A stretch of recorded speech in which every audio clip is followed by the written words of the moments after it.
하나님 말씀 마태복음 6장 9절에서 13절의 말씀을 함께 보시겠습니다. 마태복음 6장 9절에서 13절까지의 말씀입니다. 마태복음 6장 9절에서 13절까지의 말씀 제가 받들어서 봉독하겠습니다. 그러므로 너희는 이렇게 기도하라. 하늘에 계신 우리 아버지여, 이름이 거룩히 여김을 받으시오며 나라가 임하시오며 뜻이 하늘에서 이루어진 것 같이 땅에서도 이루어지이다.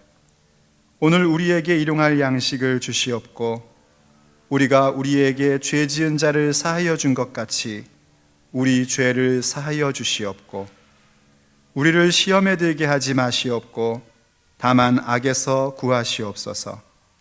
나라와 권세와 영광이 아버지께 영원히 있사옵나이다. 아멘.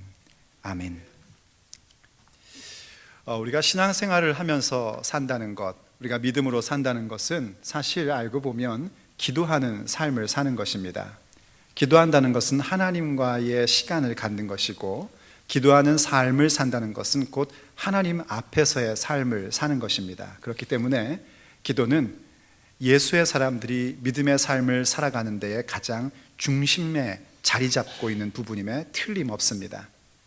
예수님께서도요, 바로 우리가 그렇게 하나님께 복받은 사람, 복락을 누리는 사람이 과연 어떤 모습으로 살아야 될 것인가 하는 부분을 이른바 산상수훈이라는 말씀을 통해서 가르침을 주셨습니다. 그리고 우리는 그러한 산상수훈의 가르침 가운데서 가장 중심 가운데 예수님이 가르쳐 주신 기도, 우리가 흔히 주기도문이라고 하는 부분들을 함께 나누고 있는데, 우리가 이 부분을 굉장히 깊이 있게 자세히 많은 시간을 통하여 함께 나누고 있는 이유도 바로 그것에 있습니다. 기도가 우리의 믿음의 아주 중요한 중심에 자리 잡고 있다는 겁니다. 그렇기 때문에 우리가 교회를 다니면서 내 기도가 어떤 내용이냐 하는 것을 살펴보는 것은 참 중요합니다. 왜냐하면 나의 기도의 내용이 곧 나의 신앙의 정도, 내 신앙의 내용을 나타내는 것이고, 내 기도가 어떤 방향으로 가고 있느냐 하는 것은 내 믿음의 방향이 어디로 흘러가고 있느냐 하는 것을 볼 수 있는 부분입니다. 그만큼 우리의 기도의 내용은 참 중요한 부분이라는 사실을 명심하셔야 됩니다. 그래서 주님께서 가르쳐주신 그 기도의 내용들을 우리가 살펴보면서 우리의 기도의 가장 중요한 부분은 우리의 삶의 목적을 분명히 구해야 하고, 더 나아가서 그 목적을 이룰 수 있는 방법인 삶의 스타일을 하나님 앞에 간구하는 자가 되어야 한다는 겁니다. 우리가 함께 살펴봤듯이 우리가 어떠한 기도를 드려야 될 것인가, 예수님이 가르쳐 주신 기도를 볼 때에 하늘에 계신 우리 아버지여, 제일 중요한 것은 하나님과 나 사이의 관계를 기억하는 것이 기도의 가장 중요한 출발점입니다. 그렇게 하나님을 아버지라고 부를 수 있는 존재가 우리 자신이라는 사실을 깨달으면서 우리의 삶의 목적을 구해야 되는데, 그 목적이 뭐냐면 아버지의 이름이 거룩하게 하옵시오. 아버지의 이름이 거룩히 여김을 받으시오며, 곧 내가 아버지의 이름, 아버지의 명예, 아버지의 능력을 거룩하게 하는 삶을 사는 것을 삶의 목적으로 구하며 기도하는 것이고, 아버지의 나라가 임하옵시며, 그 나라, 하나님의 집, 천국을 내 삶의 목적지로 삼고, 또 아버지의 다스림이라고 얘기할 수 있는 그 나라, 하나님의 통치가 내 인생 가운데, 우리의 삶 가운데에 온전히 임하기를 원하는 것을 또한 목적으로 삼고, 그 뜻이 하늘에서 이루어진 것 같이 땅에서도 이루어지이다. 하나님 아버지의 분명한 뜻, 애매모호한 것이 아니라 분명히 나타나고 있는 뜻, 곧 생명을 살리시는 하나님의 뜻이요, 얻은 생명이 풍성해져서 거룩한 삶을 살고, 그 거룩한 삶 속에서 우리의 신앙이 건전하고 성숙한 모습으로, 건강한 모습으로 열매를 맺게 하는 아버지의 뜻이 하늘에서 이루어지는 분명함 같이 나의 삶 속에서, 내가 살고 있는 삶의 자리 가운데서 이루어지기를 원하는 그 모습을 기도하는 것, 그게 우리의 삶의 목적이라는 것을 분명히 하며 나아가는 겁니다. 그게 우리의 기도의 내용이 되어야 된단 말이죠. 그리고 더 나아가서 이제 그런 삶의 목적을 분명히 이루기 위해서 예수님이 계속해서 뭘 가르쳐 주시냐면, 어떤 삶의 방식을 가져야 될 것이냐 하는 것을 또 기도의 내용으로 삼으라고 하셨는데, 그것은 대단히 많은 재산을 얻고 명품 브랜드로 머리끝부터 발끝까지 쫙 치장을 하고 통장에 잔고를 빵빵하게 채워서 날 좀 보라는 듯이, 왜 이런 말 하죠, 여보란 듯이, 도대체 누구를 보라는 건지 잘 모르겠는데 여보란 듯이 한번 살아보는 그런 삶을 구하는 게 아니라 오히려 오늘 우리에게 일용할 양식을 주옵시고를 구할 줄 아는 그런 삶의 스타일을 추구하는 것이고요.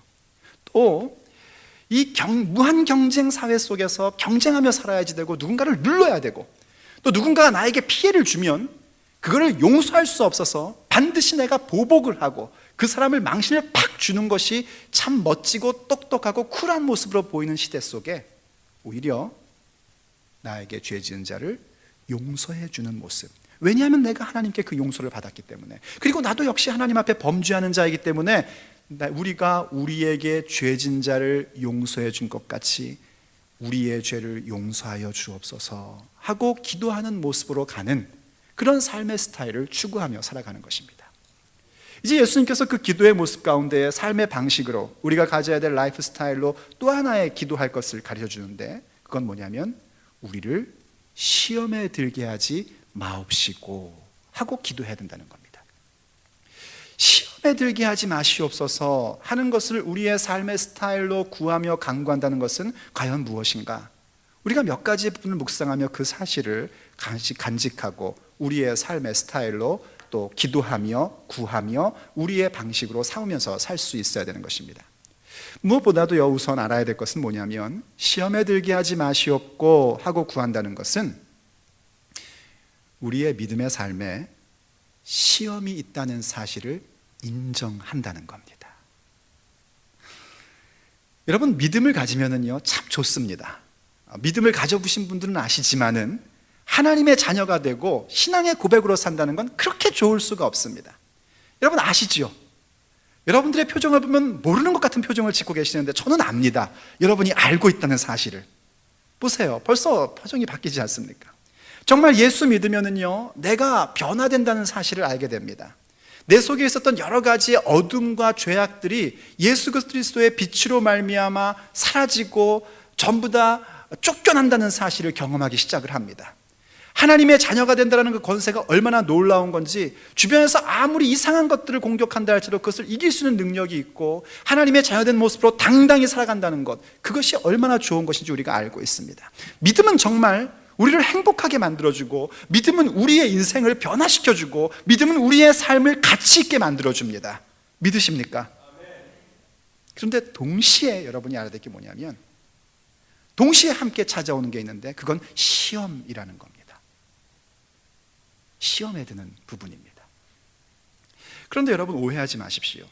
내가 시험에 든다는 것은 물론 믿음이 연약하기 때문에 그렇게 될 수도 있지만 사실은 그렇지 않습니다.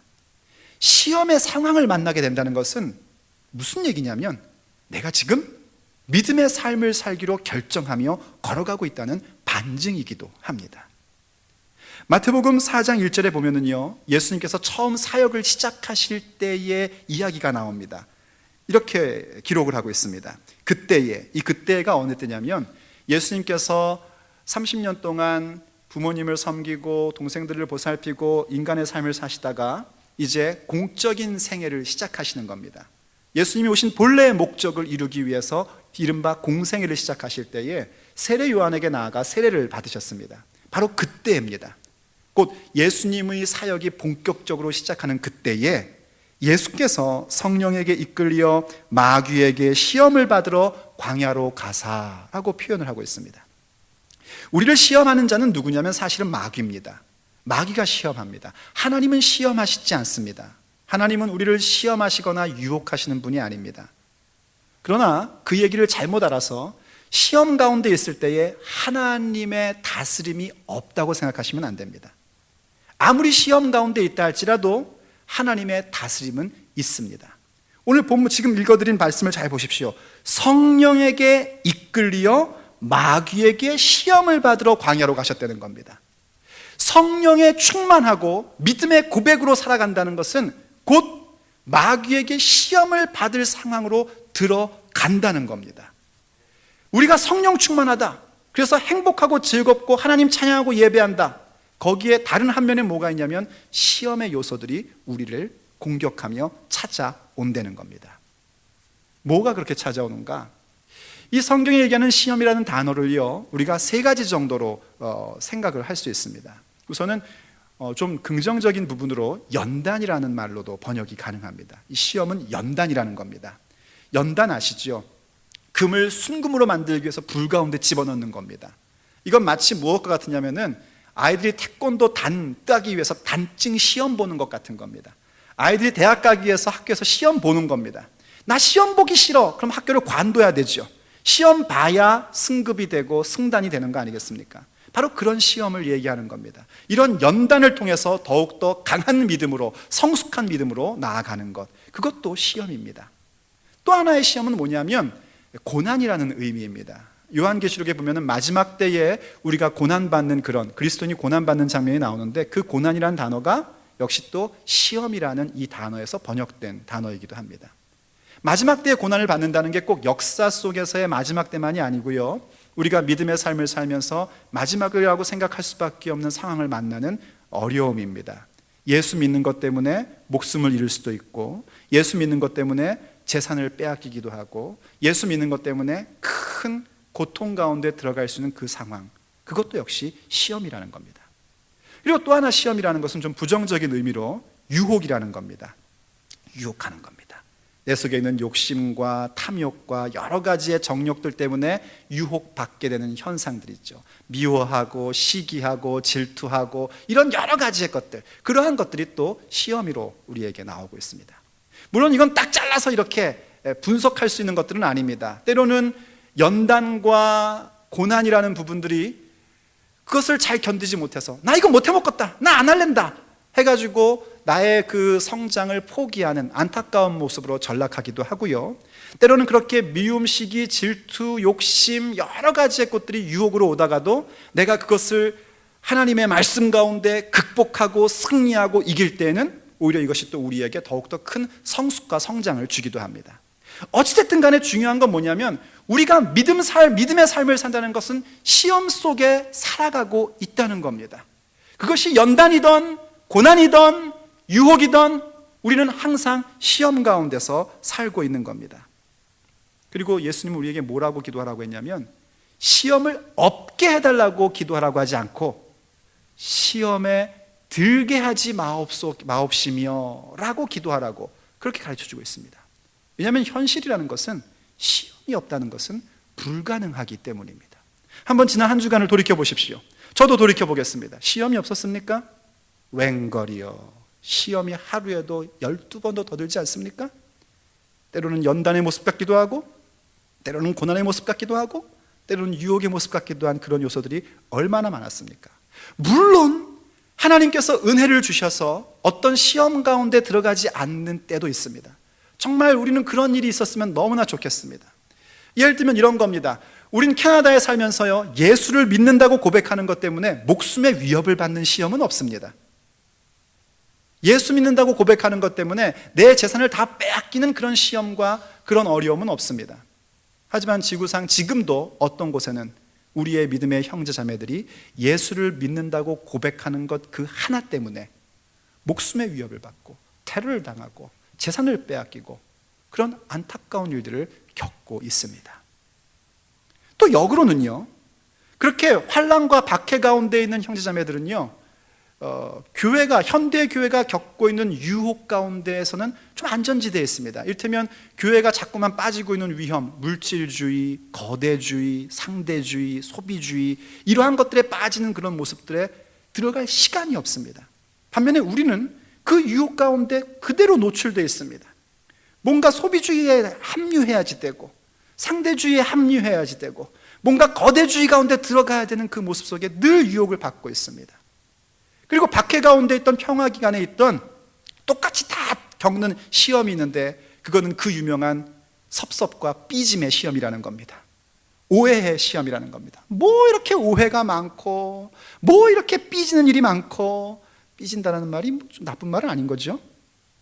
뭐 이렇게 삐지는 게 많고, 뭐 이렇게 섭섭한 게 많고, 한 번 섭섭하고 한 번 삐지면 그동안 잘 해왔던 관계가 전부 다 없어져 버립니다. 그래서 오직 그 삐지는 일과 섭섭한 일과 오해한 일에 온갖 집중을 다하여 세상의 말씀에 집중을 할 때는 그렇게 집중 못하다가 삐짐과 섭섭의 역사 속에는 얼마나 큰 집중의 능력을 갖고 있는지 거기서 헤어나오지를 못하는 그런 시험에 우리가 빠져 있습니다. 그리고 그 시험의 요소들은 어떠냐면 너무나 강력하다는 겁니다. 그 시험 가운데 어떤 것 하나 또 내가 들지 않으면 그래 견딜만 한 거야, 참을만 해, 뭐 그걸 못 참어 사람이, 인생 헛살았어 이렇게 말할 수 있지만 내가 빠지면 그 강력함은 이루 말할 수 없는 것으로 나에게 다가오고 마는 겁니다. 그래서 우리가 무엇을 구하냐면 하나님 앞에 그 시험에 들지 말게 해달라고 간구를 하는 겁니다. 시험에 든다 할 때 그 든다라는 단어 있지 않습니까? 그걸 영어 성경에서는 lead, 이끈다라는 단어로 번역을 했는데 그 단어의 그 본래 의미가 굉장히 강력하고 강제적인 의미를 갖고 있는 단어입니다. 그러니까 시험에 그냥 내가 이렇게 활짝 들어가는 게 아니라 마치 이런 겁니다. 우리가 옛날에 학교 다닐 때 잘못하면 그 훈육주임 선생님 있잖아요. 여기 아이들은 훈육주임 선생님 잘 모르고 교장 선생님이라고 확 와닿을 거예요. 뭔가 잘못한 아이 귀를 딱 잡아가지고 그 훈육실로 끌고 가든지 교장실로 끌고 가는 모습 있죠. 그게 바로 든다라는 단어입니다. 그러니까 시험에 든다라는 건 그렇게 강력한 이미지로 우리에게 오고 있는 겁니다. 그리고 그것을 피할 길은 사실은 없단 말입니다. 그래서 하나님 앞에 구하는 게 시험이 없게 해주십시오라고 구하는 게 아니라 내가 그렇게 시험에 들어서 그 강력한 영향력 가운데 사는 사람이 되지 말게 해달라고 그렇게 주 앞에 기도하며 간구하는 겁니다. 그래서 이 모습은 우리에게 두 번째의 부분을 묵상하게 하는데 그건 뭐냐면 시험에 들게 하지 마옵시고 하는 것을 기도하는 것을 내 삶의 스타일로 삼는다는 것은 곧 신앙의 현실을 직시할 줄 아는 믿음의 삶을 살겠다는 겁니다. 신앙의 현실을 직시할 줄 알아야 됩니다. 믿음은 환상이 아닙니다. 판타지가 아닙니다. 앞에 삶의 스타일 구했던 두 가지 부분도 보십시오. 일용할 양식을 구하고 나에게 죄 지은 자를 용서해 준다는 것, 거기에 무슨 판타지가 있습니까? 그런데 현대 교회 가운데서 어떤 교회를 보면은요 참 심각한 문제를 갖는 게 뭐냐면 교회 공동체는 뭔가 환상적인 부분들을 가져야 된다고 생각을 합니다. 그러니까 예수를 믿으면 내가 원하는 건 다 된다라고 생각을 하게끔 만듭니다. 성경에요 예수 믿어서 내가 원하는 것이 다 된다라고 기록된 게 있으면은 가지고 오십시오. 어디도 그런 말씀을 해준 적이 없습니다. 예수 믿어서 내가 원하는 게 되는 게 아닙니다. 나의 원함이 아버지의 원함 가운데로 가까이 가는 겁니다. 그때에 비로소 나의 원함이 이루어질 수 있는 겁니다. 내 욕망과 내 욕심과 내 사심은 결단코 이루어질 수 없습니다. 이루어지면 여러분은 예수님의 사람 아닙니다. 그것은 파산돼야 됩니다. 그것은 없어져야 되는 것들입니다. 그것은 망해야 되는 부분입니다. 오직 하나님께서 내게 주신 비전, 하늘로부터 내려온 것만이 나에게 이루어지고 성공돼야 되는 것입니다. 그런데 자꾸만 사람들이 이상하게 신앙의 판타지를 갖습니다. 그런데 신앙의 판타지에서 벗어나야 된단 말입니다. 예수를 믿으면 뭐든지 힘있게 능력있게 으쌰으쌰 하면 된다. 천만의 말씀입니다. 우리의 신앙의 현실은 뭐냐면 우리의 대적은 어마무시하게 강력하고 우리는 그 대적 앞에 너무너무나 연약한 존재라는 겁니다. 그 대적이 누군지 아시죠? 그 대적 옛뱀, 마귀라고도 하고 사탄이라고도 하고 온 천하를 꿰는 자, 온 천하에 있는 사람들이 자기의 있어야 할 자리를 이탈케 하는 그 존재입니다. 그 존재는 너무너무나 강력합니다. 얼마나 강력한지요? 사도 베드로께서 한번 크게 그 사단의 공격에 패배를 당한 적이 있습니다. 예수님께서 잡히시던 날 밤 사도 베드로에게 얘기하셨습니다. 야, 너가, 베드로 사도가 그랬어요. 자신감 있게 얘기했습니다. 주님, 다른 사람 다 배신해도요 저는 주님을 배신 안 합니다. 항상 큰 소리 치는 사람이 나중에 망신을 많이 당하죠. 주님이 죽음에 가면 저는 죽음에 갈 것이고 주님께서 고난을 받으면 저도 고난을 받을 것입니다. 그때 예수님께서 뭐라고 하셨습니까? 까불지 마라. 성경에 그런 내용 없습니다. 제가 볼 때 그런 것 같아요. 까불지 마라. 너는 새벽 다 울기 전에 나를 3번 부인할 거다 하시고 말씀하셨어요. 그랬더니 그럴 리가 없다고 막 그렇지 않겠습니까? 근데 웬걸요? 예수님이 정말 잡히셔서 대제사장 집에 고통을 받고 계실 때 베드로가 멀찍이 예수님을 따라갔습니다. 그러다가 정말 3번씩이나 예수님을 모른다고 부인을 했고 마지막에는 저주까지 했다고 성경이 얘기를 합니다. 정말 사단에게, 자기의 자리를 이탈케 하는 자에게 큰 패배를 겪은 겁니다. 그 패배가 얼마나 가슴에 새겨졌는지 베드로 사도께서 나중에 편지를 쓸 때 이렇게 얘기를 했었습니다. 베드로전서 5장 8절 3번역입니다. 정신을 차리고 깨어 있으십시오. 여러분의 원수 악마가 우는 사자같이 삼킬 자를 찾아 두루 다닙니다 하고 얘기했습니다. 삼킬 자를 찾아 두루 다니는데 우는 사자가 되는 겁니다. 베드로 사도는 사단이 만만하다고 얘기하지 않았습니다. 정말 우는 사자처럼 우리를 곤경에 빠뜨리는 존재가 마귀고 그들 때문에 우리는 시험에 들 수밖에 없는 삶을 살고 있다는 것을 분명하게 가르침을 줬습니다. 물론 마귀가 우는 사자처럼 삼킬 자를 찾는다고 그래서요 우리가 볼 때 에그머니나 어이 무서워 이거 큰일 났네 이거 마귀의 공격이구나 할 만한 것만으로 오는 것은 아닙니다. 마귀는요 언제나 우리에게 만만해 보이는 것으로 공격해 들어오고 작아 보이는 것으로 별것 아닌 것으로 우리를 공격해 들어옵니다. 작은 아이에게는요 엄마와 약속한 쿠키를 몰래 먹는 그런 모습으로도 옵니다. 어떤 믿음의 크리스찬 가정 가운데서 그런 일이 있었대요.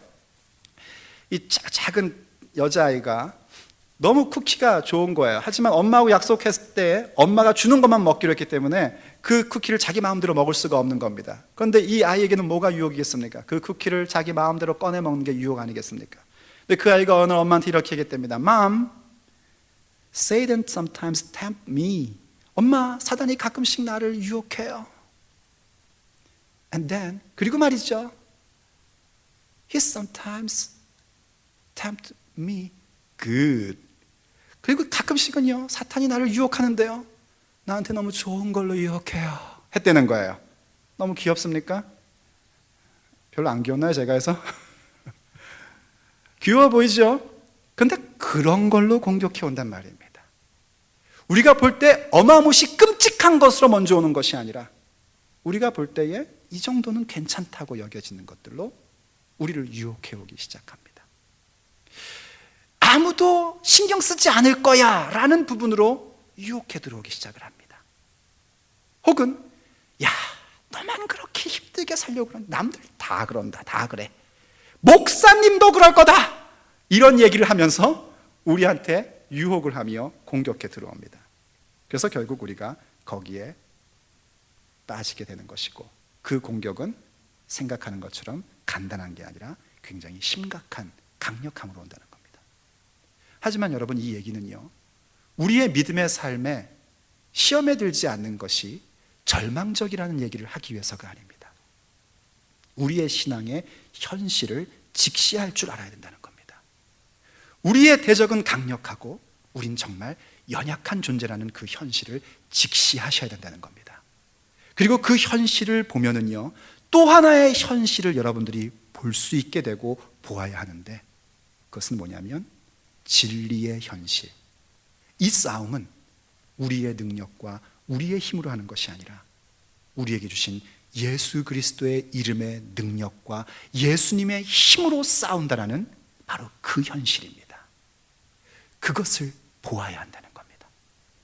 내 힘과 내 능력과 내 기술과 내 경험과 내 학력과 내 교양으로는 결단코 우리의 대적을 이길 수 없습니다. 그러나 내 안에 계신 예수 그리스도 때문에 우리는 이 모든 시험에서 이기는 자가 되고 승리하는 자가 될 수 있는 것입니다. 그래서 예수님께서요 우리가 그렇게 예수 그리스도의 이름으로 나아가고 예수님의 이름으로 이 씨름을 싸울 수 있는 이유가 무엇 때문이냐면 사실은 예수님께서 바로 우리의 이 절망적인 상태가 무엇인지를 분명히 알고 계시기 때문입니다. 히브리서 4장 15절과 16절이 우리에게 이런 얘기를 해주고 있습니다. 우리에게 있는 대제사장은 우리의 연약함을 체휼하지 아니하는 자가 아니요. 이때 이 체휼이라는 단어가 참 중요합니다. 이건 개역 한글인데요 저는 이 번역을 좋아합니다. 체휼.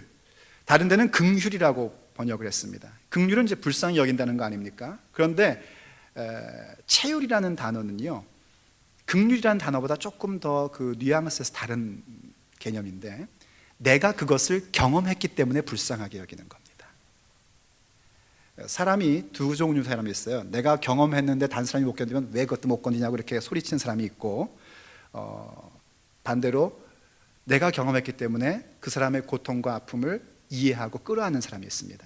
당연히 예수의 사람은 후자의 사람이죠. 왜냐하면 예수님께서 체휼하시기 때문입니다. 우리하고 똑같은 시험을 다 경험하셨단 말입니다. 물론 죄는 짓지 않으셨습니다. 하나님의 아들이시기에 죄는 짓지 않았지만 인간이 경험할 수 있는 모든 연약함을 직접 경험하셨습니다. 그래서 우리의 연약함을 체휼하지 아니하는 자가 아니요, 부정의 부정은 강한 긍정, 우리를 정말 체휼하시는 하나님이시란 말입니다. 그래서 어떻게 하시는가? 모든 일에 우리와 한결같이 시험을 받은 자로되 죄는 없으시니라. 그러므로 우리가 긍휼하심을 받고 때를 따라 돕는 은혜를 얻기 위하여 은혜의 보좌 앞에 담대히 나아갈 것이니라 하고 얘기합니다. 예수님이 우리의 연약함을 체휼하시기 때문에 우리가 시험을 당할 수밖에 없는 신앙의 삶 속에서 맥없이 힘없이 쓰러지고 당하고 그렇게 살아가는 것이 아니라 예수 그리스도로 말미암아 때를 따라 돕는 은혜를 구하기 위해서 은혜의 보좌 앞에 나아갈 수 있는 담대함이 우리에게 주어져 있단 말입니다. 그래서 이런 모습 속에서 우리가 시험에 들게 하지 마시옵고를 구하는 그 의미를 또 하나 알게 되는데, 그것은 바로 하나님 앞에 무릎 꿇을 줄 아는 겸손함의 모습을 갖는 것, 그것이 곧 나의 삶의 스타일이 되기를 구하며 기도하는 것입니다. 은혜의 보좌 앞에 나아가는 겁니다. 그리고 그렇게 은혜의 보좌 앞에 나아가면 우리가 겪고 있는 그 모든 시험 가운데서 하나님이 우리에게 피할 길이 무엇인지를 가르쳐 주시는 귀한 은총을 베풀어 주십니다. 바울 사도가 고린도전서 10장 13절에서 이렇게 우리에게 말씀을 주고 있습니다. 사람이 감당할 시험 밖에는 너희가 당한 것이 없나니.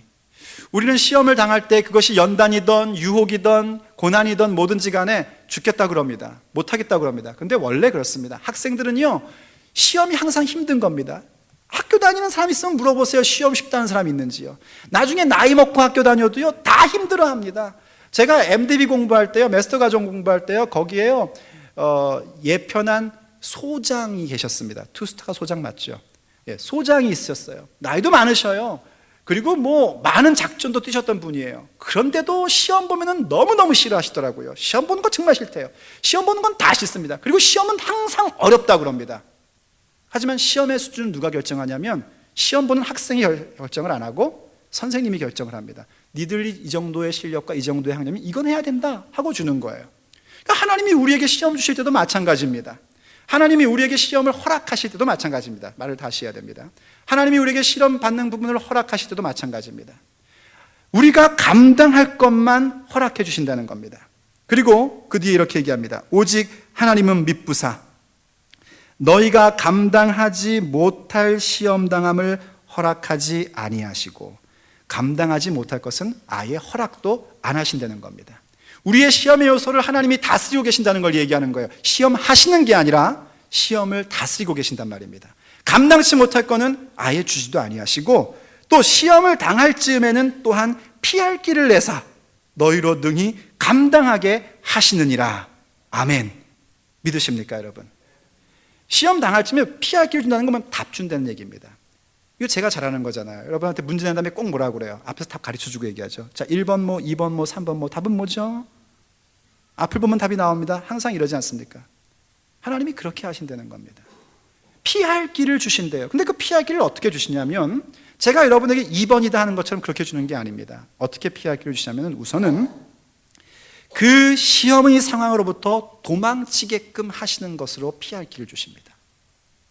여러분, 유혹의 요소가 있다면 거기서 도망쳐야 됩니다. 술집에 앉아서 술을 마시면서 이 혼탁한 세상, 주여 나를 시험에 들게 하지 마옵소서 한 잔 쪽, 이거는 말도 안 되는 얘기입니다. 도박에 중독된 사람이요, 도박실에 가가지고 땡기면서, 땡기는지 누르는지 모르겠는데 하면서 주여 나는 도박을 하지 말아야 하는데 어떡합니까? 시험에 들게 하지 마. 이러면 안 됩니다. 거기 가지 말아야 합니다. 시험에서부터 도망치는 자가 되어야 됩니다. 창세기에 보면 요셉이란 걸출한 인물이 있습니다. 얼마나 걸출한지요? 조세핀, 전부 다 그 사람의 이름을 딴 거예요. 그렇게 걸출한 인물이 있었는데 이 사람은 아버지를 따서 차기 족장으로 세워졌던 사람이에요. 그런데 형들의 배신과 형들의 시기 때문에 하루아침에 종으로 팔려갔습니다. 노예가 돼버린 겁니다. 차기 족장에서 하루아침에 노예가 돼버렸으니 얼마나 비참한 상황입니까? 그럼에도 불구하고 함께 하시는 하나님을 믿고 그것을 견뎠어요. 그랬더니요, 자기의 주인 보디발의 아내가요, 이 여자가 이상한 여자예요. 이 요셉이 너무나 잘생기고 똑똑하니까요, 요셉을 계속 유혹하는 겁니다. 그랬더니 성경이 뭐라고 얘기하면 요셉이 그 모든 유혹을 거절했다고 합니다. 그리고 거절한 것뿐만이 아니라 그 여자와 단둘이 있는 시간을 갖지 않았답니다. 그런데 이 여자는 어떻게든 하지, 어떻게 해서든지 단둘이 있는 시간을 만들려고 그러는 거예요. 그래서 결국은 단둘이 있는 시간을 갖게끔 됐습니다. 그때에 아주 본격적으로 요셉을 유혹할 때에 요셉이 어떻게 했다고 그럽니까? 거기서 이러시면 안 됩니다. 이러지 마십시오. 이거 하는 거 아닙니다. 요셉은 겉옷을 벗고 도망쳤답니다. 유혹과 시험의 요소가 있습니까? 나로 하여금 믿음의 자세를 포기하는 것이 있습니까? 도망쳐야 됩니다. 도망치는 게 우선입니다. 그리고 또 어떻게 해야 되냐면 도망치는 것뿐만이 아니라 공동체의 도움을 받는 자가 될 수 있어야 됩니다. 공동체의 도움을 받는 건 뭐냐면 내가 무엇에 연약한지를 공동체에 있는 형제자매들과 나눌 줄 알고 나를 위해서 기도해달라고 얘기할 줄 아는 겁니다. 이러한 모습들이 전부 다 뭐냐면 겸손한 모습입니다. 나는 이런 유혹쯤은 이길 수 있어, 그거 아닙니다. 나는 언제든지 유혹에 빠질 수 있는 사람이기 때문에 유혹의 요소로부터는 도망쳐야 돼. 겸손의 모습이고요. 누군가 믿음의 형제자매 가운데 누군가에게 나의 연약함을 얘기할 수 있다는 것은 겸손하지 않고는 될 수 없는 겁니다. 그리고 또 피할 길은 뭐냐면 하나님의 말씀입니다. 아시다시피 말씀은 성령의 검입니다. 모든 유혹을 이길 수 있는 말씀의 능력이 우리에게 있습니다. 여러분 스스로 무엇에 연약한지 아시지요? 만약 돈에 약합니까? 그럼 이런 말씀 외우셔야 됩니다. 돈을 사랑하면 일만하게 뿌리다. 이런 말씀을 계속해서 암송할 줄 알아야 됩니다. 나는 시기를 잘한다 하십니까? 그럼 이런 말씀을 암송해야 됩니다. 시기는 뼈를 썩게 하느니라. 이런 말씀들을 암송하셔야 됩니다. 그래서 내 마음 가운데 그러한 요소들이 나올 때에 자꾸 그 말씀 가지고 나를 누르고 그 모든 악의 세력들을 찌르며 이기는 자가 되어야 됩니다. 그게 겸손한 모습입니다. 근데 그 무엇보다도 잊지 말아야 될 것은 우리가 주 앞에 기도해야 된다는 것입니다. 예수님께서요, 누가복음 22장 40절에서 이렇게 말씀하셨습니다. 제자들에게 잡히시던 날 밤 얘기하시기를 그곳에 이르러 그들에게 이르시되 유혹에 빠지지 않게 기도하라 하셨습니다. 그리고 예수님도 기도하셨습니다. 그리고 그 십자가의 길을 넉넉히 이기시며 승리하시고 부활하시고 우리 가운데 생명의 길을 주신 것입니다. 오늘 본문 얘기도 뭐냐면 시험에 들게 하지 마시옵고 기도하라는 겁니다. 기도하지 않고는요, 아무리 말씀을 많이 알아도 소용이 없습니다. 왜냐하면 그것은 이런 것과 같습니다. 그림을 그리자면 칼은 근사한 걸 갖고 있는데 칼 휘둘 힘이 없는 겁니다. 칼을 슝 뽑아가지고 딱 들었더니 원수가 앞에서 벌벌 떠는 거예요. 근데 나도 떨어. 칼들 힘이 없는 겁니다. 말씀을 많이 하는데 기도하지 않으면은요, 아무리 큰 칼을 들고도 힘 못 쓰고 휘두르지도 못하고 패배하는 모습을 갖게 되는 겁니다. 그만큼 기도는 중요한 겁니다. 시험에 들지 않게 기도하는 것은 하나님 앞에 겸손을 구하는 겁니다. 그렇게 기도한다는 것은 나의 능과 나의 힘과 나의 지식으로는 모든 시험을 이길 수가 없으니 하나님 나에게 능력을 달라고 간구하는 겸손의 모습입니다. 내 능력, 나의 자신감, 나의 당당함, 나의 과감함이 아닙니다. 하나님이 내게 주신 믿음의 자신감, 하나님이 내게 주신 믿음의 당당함이 있어야 우리는 그 시험을 이기는 자로 세워질 수 있는 겁니다. 찰스 스펀저 목사님이 했던 얘기가 중에 이런 얘기가 있습니다. 영국 역사에요, 메리 여왕의 때가 있었습니다. 퀸 메리 때 얘기인데, 이 메리 여왕 때는 어떤 때였냐면 기독교가 한참 종교개혁을 일으키던, 영국에서 종교개혁을 일으키던 때였습니다. 그래서 종교개혁을 일으키는, 말하자면 우리 같은 기독교, 개신교 신자들이 생기는 거죠. 이 개신교 신앙을 가지면 잡아다가 화형에 처하던 그런 때였습니다. 어떤 두 사람이 기독교 신앙을 갖고 있다가, 개신교 신앙을 갖고 있다가 이제 잡혀가지고 내일 아침 화형을 당하게 된 겁니다. 두 사람이 있는데 한 사람이요, 굉장히 믿음의 자신감을 갖고 확신 가운데 얘기합니다. 야, 화형당하는 것은 그리스도의 신부로 가는 것이다. 그러니 우리는 두려워할 필요가 없다. 굉장히 자신감에 넘치는 거예요. 근데 또 한 사람은 그 믿음이 막 흔들리는 겁니다. 너무 두렵다는 거예요. 내일 화형당할 것을 생각하면 너무 끔찍하고, 그 고통을 생각하면 너무너무 두려워서 내가 예수님을 부인할까봐, 예수님을 배반할까봐 너무 걱정이 된다는 겁니다. 그래서 친구에게 얘기합니다. 날 위해 기도해다고, 날 위해 기도해줘. 정말 내가 이길 수 있도록 기도해줘. 그 사람이 막 우는 거예요. 그래서 하나님 앞에 부르짖습니다. 하나님, 제발 나에게 강함을 주세요. 저는 연약해서 견딜 수가 없습니다. 그랬더니 옆에 있는 친구가요, 막 비판을 하는 겁니다. 너는 믿음으로 사는 사람이 말이야, 이것도 못 견디고 뭘 이렇게 두려워하냐고, 정말로. 그리고 그 다음 아침이 됐습니다. 사람들이 한 명씩 한 명씩 불에 타서 죽기 시작을 합니다. 화형에 처하기 시작을 하는 겁니다. 그런데 어제 저녁 그렇게 자신감에 넘쳤던 그 사람이요, 자기 눈앞에 자기의 친구들이, 동료들이 화형을 당하고 죽는 모습을 보자 갑자기 공포가 휩싸이기 시작합니다. 그래서 그 자리에서 예수님을 부인하고 배반자로 가게 됩니다. 반면에 자기의 연약함을 위해 기도해달라고 하고 하나님 앞에 강함을 구했고 자기를 시험에 들지 말게 해달라고 구했던 그 겸손한 사람은 오히려 바위처럼 든든하게 경건한 모습으로, 흔들림 없는 모습으로 그 길을 갑니다. 그게 신앙입니다. 내가 자신이 있어서, 내가 힘이 있어서가 아니라 나는 연약한 존재이나 하나님이 나를 시험의 힘에, 시험의 영향에 빠지지 않게 해주시고 나를 강하게 하셔서 그것을 이기며 살아가게끔 하는 그 모습이 바로 시험에 들지 말게 하시옵소서, 시험에 들게 하지 마시옵고 하며 구하는 그 기도의 모습인 겁니다. 여러분, 믿음으로 산다는 것은 참 행복하고 즐거운 일입니다.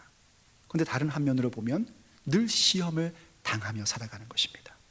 시험을 당한다는 것은 내가 믿음 가운데 걸어가고 있다는 증거입니다. 그렇지만 그 시험 속에 우리는 이길 힘이 없습니다. 그 강력함 속에 우리는 대처할 방법이 없습니다. 그러나 주께서 우리에게 말씀하신 것처럼 우리가 시험에 들게 하지 마시옵고 하고 주 앞에 간구하며 겸손의 모습을 가질 때에 우리는 어느새 나의 자신과 나의 능력이 아니라 예수님의 자신감과 예수님의 능력으로 옷 입혀진 자가 되는 것입니다. 그리고 그것이 연단이든 고난이든 유혹이든 우린 견디는 자가 되고, 그 견디는 자가 될 때에 하나님께서는 우리에게 약속하신 말씀이 우리의 영혼 가운데 성취되는 역사를 나타내 주시는 겁니다. 그 약속은 이런 약속이었습니다. 야고보서 1장 12절, 시험을 참는 자는 복이 있나니 이는 시련을 견디어낸 자가 주께서 자기를 사랑하는 자들에게 약속하신 생명의 멸관을 얻을 것이기 때문이라. 아멘. 시험을 이기는 자, 시련을 견디는 자, 유혹을 이기는 자, 그러한 자에게 하나님께서 생명의 멸관을 주시고 그러한 자의 인생이 복된 자의 삶이며 그 모습을 추구하며 살아가는 것이 복된 자의 삶의 방식이요 라이프 스타일인 것입니다. 오늘도 우리가 그 모습으로 함께 가기를 간절히 바랍니다. 기도하시겠습니다. 사랑하는 하나님, 우리는 참으로 연약하고 부족한 사람들인 것을 고백합니다.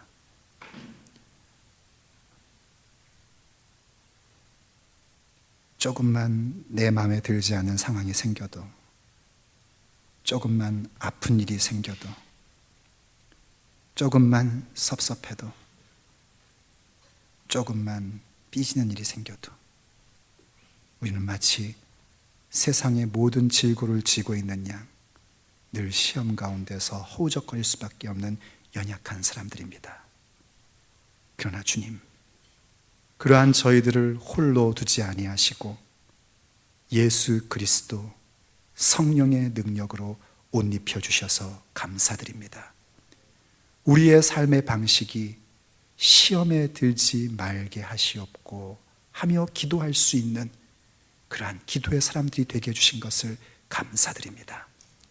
참으로 하나님, 우리가 만날 수밖에 없는 그 모든 시험의 요소들 가운데에, 그 시험의 강력함 가운데에 우리를 건져 주시옵소서. 그리고 시험을 이기는 자, 시험을 견디는 자가 되어 하나님 사랑하는 자다운 모습으로 살게 해주시옵시고, 하나님을 사랑하는 자에게 주시기로 약속한 생명의 면류관이 우리 가운데 임하며 우리 가운데 베풀어지는 그 날을 허락하여 주시옵소서. 하나님, 오늘도 시험 가운데 있어서 고통받고 어려운 형제자매들이 있습니까? 그들에게 피할 길을 보게 하옵시고, 그 피할 길 가운데로 서서 당당하고 거룩한 모습을 예수의 이름으로 갖게 하여 주시옵소서. 또한 시험에 들 수밖에 없는 상황을 늘 만나며 사는 사람들이 있습니까? 하나님, 그 시험에 들게 하지 마시고 오직 하나님이 베푸시는 은혜 가운데에 살아가게 하여 주시옵소서.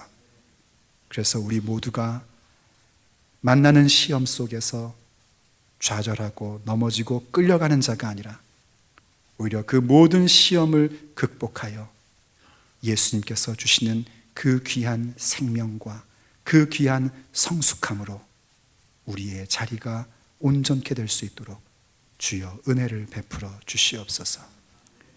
우리 주 예수 그리스도의 이름으로 간절히 기도 올립니다. 아멘. 주께서 주신 동산에 땀 흘리며 씨를 뿌리며 내 모든 삶을 드리리. 날 사랑하시는 내 주님께 비바람 앞을 가리고 내 육체는 쇠잔해져도 내 모든 삶을